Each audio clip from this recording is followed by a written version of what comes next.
Se você ainda não teve contato com a área de banco de dados, provavelmente não tem noção de quão importante ela é dentro do mundo da computação e aí por aí afora. Esse vídeo aqui é para te falar o porquê que você deve aprender SQL se você ainda não sabe. Muito bem. Como que o SQL torna a nossa vida mais fácil, ou seja, quais são as vantagens que ele possui em com relação aos outros modelos já que existiam anteriormente e o que a gente pode fazer com ele. E aí, ao final, eu vou mostrar um pouquinho aí de como que a gente pode manipular os dados utilizando o MySQL para que você possa ter uma noção de um gostinho aí da parte prática dentro desse vídeo. Meu nome é Juliana Mascarenhas e bem-vindos a mais um vídeo Explicando Redes. Bora lá? Muito bem, pessoal. Então, o que eu quero falar com vocês?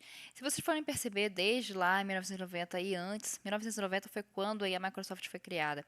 Desde então, a computação experimentou uma aceleração exponencial. Houve aí uma evolução tão grande na área de tecnologia que não se vê em outras áreas tradicionais da engenharia, por exemplo, as áreas tradicionais do conhecimento. Então, o que a gente tinha lá atrás, né? Basicamente, eram arquivos textos, baixo processamento, baixo poder de armazenamento. Então, tudo naquela época era bem mais simples. Com o decorrer do avanço tecnológico, ou seja, do hardware que possibilitou a evolução do software, a gente conseguiu então criar mais produtos, mais serviços aí disponibilizados pela internet e tudo isso geram dados. Tudo na internet gera dados, pessoal. O seu computador ligado, simplesmente ele, sem você fazer nada, ele gera dados circulando pela sua rede e afora. Perfeito? Então, o que a gente tem hoje em dia? Transações, Google Maps é voltado para GPS, streaming de vídeo, redes sociais, uma série bem variada de tipos de dados, serviços diferentes e também necessidade de armazenamento de todas essas informações, certo? Então, para isso veio aí o SQL. Tudo bem que vocês vão perceber que ele não é tão novinho assim. Ele data lá de 1970, mas ele é muito utilizado até hoje, vai continuar sendo muito utilizado devido às suas vantagens que ele possui e o modelo relacional ter aí tanta aplicabilidade dentro do nosso mundo. Então, pessoal, para que vocês possam entender um pouquinho melhor do porquê de um SQL, eu trouxe aí dois bancos de dados. Se você quiser ver a comparação entre eles, o MySQL e o Postgres está aqui em cima o card, caso vocês tenham curiosidade. E por que eu estou colocando esses dois, né? Porque eles são os principais, eles são os top do mercado. Então, quando a gente fala aí de bancos de dados mais utilizados, a gente está falando de MySQL e Postgres, consequentemente. Se vocês forem olhar no relatório do Stack Overflow, eles têm ali 2% de diferença, certo? Com relação à utilização pelo mercado. E são open source. Tudo bem que o MySQL é parte open source, parte paga, mantido pela Oracle, enquanto o Postgres é completamente open source. Muito bem, deixando as características de lado, se você quiser saber, está aqui em cima o card. SQL está relacionado a bancos de dados relacionais, onde você tem uma estrutura rígida, muito bem definida, estrutura tabular, onde você consegue separar os dados em tabelas específicas, diminuindo a redundância dentro desses dados, melhorando o armazenamento e, consequentemente, a performance do banco de dados, e que você tenha uma facilidade de inserção e remoção das informações dentro do SGBD. Ele existe, o SGBD tem diversas vantagens: controle de concorrência, backup, corretude, dentre tantas outras. Se você quiser que eu fale deles aqui, me conta aqui nos comentários. Mas enfim, e além disso, esses bancos relacionais, MySQL e Postgres, eles têm uma coisa super interessante envolvida, que é o JSON. A possibilidade de você armazenar arquivos JSON e ter queries específicas para que você possa navegar dentro desses arquivos, perfeito? Enfim, mas a gente está aqui para falar de SQL. Então, o que tem de mais no SQL? O SQL ele traz para a gente uma maneira transparente de estar lidando com os dados. O que eu quero dizer com isso, pessoal? Eu não preciso saber toda a estrutura da minha tabela para eu conseguir fazer uma requisição, uma consulta, obviamente. Em mundo real, você não vai dar um select asterístico from table, tá? Mas pensa nessa possibilidade, tá? No cenário de teste. Você não precisa saber a estrutura da tabela para fazer uma consulta. Eu posso retornar todos os campos da tabela apenas dando um select asterístico from users, por exemplo, ok? E o que isso me permite? Eu preciso de menos conhecimento prévio sobre a estrutura do banco de dados para conseguir manipular. Ok? Então, a própria manipulação, o processo exploratório dentro do banco de dados me auxilia nisso. E aí isso se torna bem mais interessante. Ah, mas isso não é óbvio? Não, gente. Antes do SQL tinham outros modelos. Modelo hierárquico e modelo em redes. Então, eram bem diferentes. E aí a gente precisava ter muito essa noção de como estava estruturado o banco de dados, ok? Mas vamos lá. Acho que deu para entender então por que o SQL é tão interessante, né? Mas vamos lá, ele surgiu lá, como eu já falei, em 1970, o primeiro foi em 1960, e acabou-se que houve a necessidade de ter uma linguagem que fosse fácil de utilizar, intuitiva, generalista e que tivesse aí uma baixa curva de aprendizagem para quem precisasse utilizar o banco de dados. E vocês vão ver aqui comigo no The Beaver que eu vou mexer no banco como se eu não tivesse conhecimento nenhum do que está armazenado ali. E vocês vão perceber que eu vou conseguir navegar tranquilamente dentro daquele banco. Tudo bem que isso nosso exemplo vai ser pequenininho. Quando a gente está lidando com bancos maiores, aí leva um pouquinho mais de tempo para a gente conseguir entender como é que está o esquema. Mas enfim, ele é fácil de utilizar, baseado na teoria de conjuntos, o que traz aquela vantagem que eu mencionei anteriormente, e muito mais generalista que os outros modelos. E sem falar que ele é a porta de entrada para os NoSQL. Se você quiser saber um pouquinho mais sobre NoSQL e SQL, porquê deles e quando utilizar, tem um card aqui em cima para que você possa assistir esse vídeo também. Então repara que tem alguns vídeos interessantes sobre banco de dados e se você quiser mais desse tema, me conta aqui nos comentários porque eu adoro essa área de dados. Continuando, afinal de contas, é a minha área. Vamos lá. Então só para você ter uma noção aí, para a gente conseguir mensurar e colocar uma cara nesse banco, vamos pensar com relação à Amazon. Esses dados já não são atuais, tá, pessoal? Já tem um tempinho, mas dá para ter uma noção da magnitude de um SGBD para uma grande corporação como a Amazon, por exemplo. Então, olha só esses dados, esses big numbers aí. 60 bilhões de usuários, 42 terabytes de dados armazenados. E aí, obviamente, para um ambiente desse, você está utilizando SGBDs distribuídos.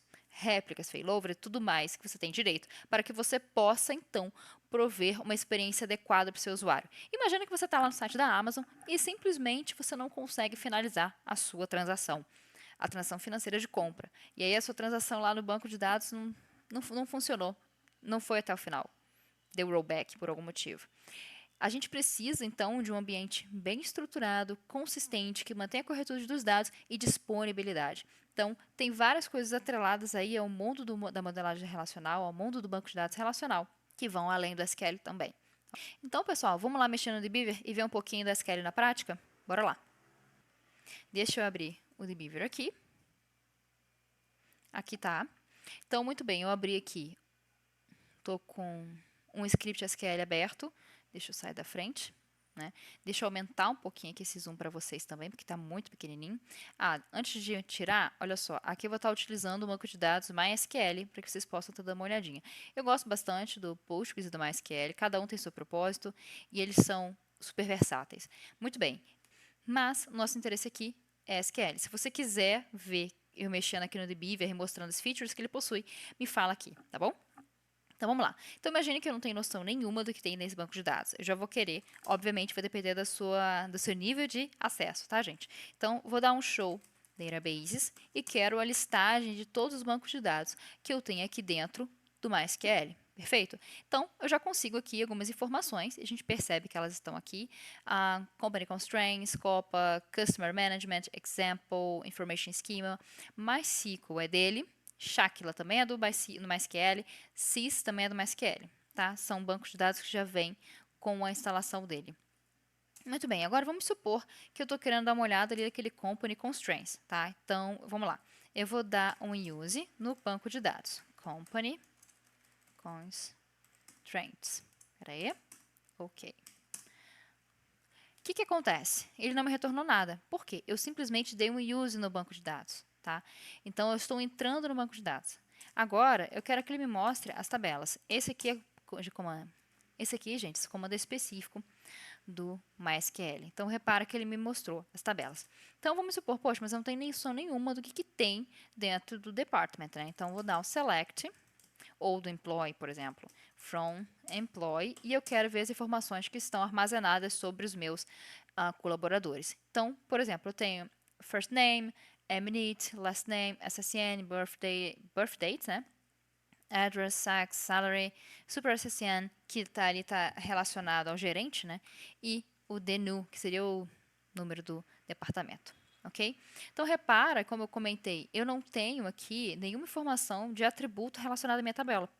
Eu sei, obviamente, a gente não faz isso no mundo real, né, para tudo. Ou, pelo menos, se você fizer, faz isso aqui, ó, limite 10. Se você tiver milhões de registros na sua tabela, você vai retornar 10. Vamos botar um valor menor que vocês vão ver isso acontecendo. Pronto, botei 5 e restringiu a 5. Ok? Então, se você está usando, por exemplo, o Postgres, ele não tem essa funcionalidade de desk, que eu vou usar aqui, ó. desk employee. O que acontece quando eu faço um desk employee no MySQL? Ele me mostra os campos, o tipo desse campo, o tipo de dado relacionado a esse campo, se permite nulo ou não, se tem alguma chave ali, ou seja, uma primary key, uma foreign key, se eu tenho algum valor default e se eu tenho algum extra. Por exemplo, quando a gente define um ID e coloca ali auto increment, para que a gente não precise ficar colocando o tempo todo um novo ID, e que obviamente ele vai ser sequencial, a gente vai colocar auto increment e ele aparece justamente aqui, nesse extra. Ok? Então, isso aqui não existe no Postgres, não tem essa possibilidade. Então, quando é no Postgres, a gente faz o select e limita o número de instâncias que vão aparecer, que aí você vai ter noção do que está ali armazenado. Perfeito? Muito bem. E aí, uma coisa interessante é que a gente pode fazer junções dessas tabelas. Então, vamos supor, eu quero fazer a junção da tabela, não estou sabendo, mas eu sei que eu tenho uma tabela department e tenho uma tabela department locations. E eu quero fazer uma junção entre elas, mas eu não sei exatamente qual que é a cláusula de junção. Então, obviamente, não se faz isso. Primeiro você dá uma olhadinha nela para saber o que vai acontecer, qual é ali a cláusula, ou seja, qual que é o campo comum entre elas, tá? Mas eu vou dar um demonstrativozinho aqui do que a gente poderia fazer, que é um natural join. Algumas vezes esse natural join sai pela culatra, a gente acaba fazendo um cross join, tá? Então, select from department, e aí eu vou dar aqui um join com dep locations. Só que eu vou fazer só isso. Ele me retorna todas as instâncias das duas tabelas. Na verdade, ele faz um cross, tá? É como se ele estivesse fazendo um produto cartesiano, ok? Justamente isso. E aí, quando a gente vem aqui e define qual que é, olha só por essa buscada aqui, eu já percebi, opa, tem o the number. Isso aparece uma vez. Foi por ele que ele fez.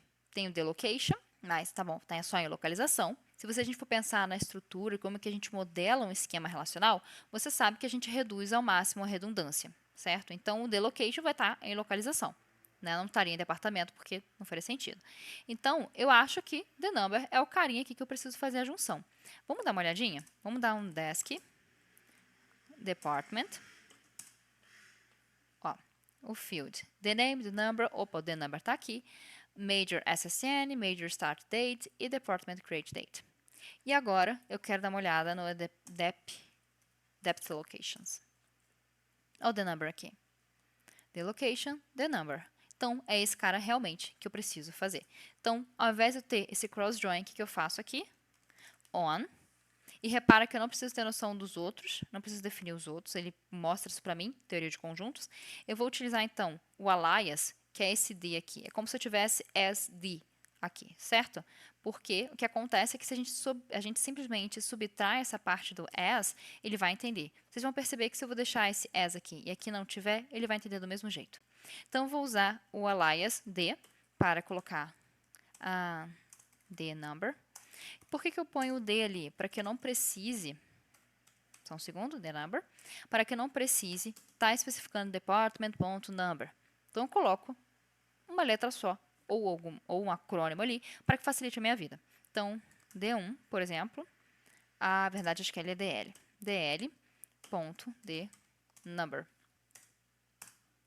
Ok, agora sim.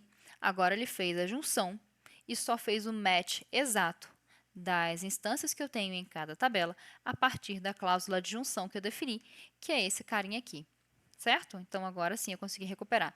Perceba que eu não defini quais são os atributos, eu não sei o tipo de dados, não defini tipo de dados ali que estão sendo puxados, eu não defini valor default, não defini nada com relação à estrutura da tabela em si. Eu só falei, seleciona as informações, faz um join, agrega, né, faz uma junção entre essas duas tabelas a partir desse campo tal. Ok? E ele fez. E é justamente isso que o SQL tem de vantagem, essa transparência, essa facilidade no uso. Tudo bem que quando a gente passa para queries mais complexas, a gente precisa tomar um pouquinho mais de cuidado. Tendo em vista esse exemplo que eu mostrei para vocês agora. Se eu faço sem uma cláusula de junção, eu tenho cross-join. Se eu faço com a cláusula, aí sim, eu retorno um inner join. Perfeito? Então, aqui, gente, foi só uma palhinha, um gostinho para vocês verem como que a gente pode estar utilizando o SQL a partir do MySQL. E se vocês quiserem mais conteúdos sobre SQL, me fala aqui embaixo, seja análise de dados com SQL, como realmente utilizar SQL, enfim. Me contem aqui embaixo o que vocês acharam, se foi útil esse vídeo para vocês e também qual o banco de dados preferido de vocês e quais são as vantagens que vocês acham incríveis com relação a eles. Muito bem? Então até o próximo vídeo, pessoal!